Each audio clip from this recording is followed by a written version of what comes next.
สวัสดีจ้าหลานทุกคนยายอยากจะฝากไว้นิดหนึ่งนะลูกสุขภาพเราน่ะสำคัญมากเลยถ้าอยากแข็งแรงแล้วมีความสุขในทุกๆวันลองลุกขึ้นมารำไทยหรือเต้นไทยดูสิจ๊ะไม่ต้องเก่งหรอกเอาแค่ขยับแข้งขยับขาให้หัวใจได้เต้นตามรำช้าๆยิ้มไปด้วยใจก็สบายกายก็แข็งแรงยายเองก็ยังรำอยู่นะลูกอายุก็80แล้วแต่ใจยังเป็นสาวอยู่เลย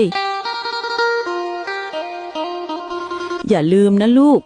ดูแลร่างกายแล้วใจเราก็จะสุขตามจ้า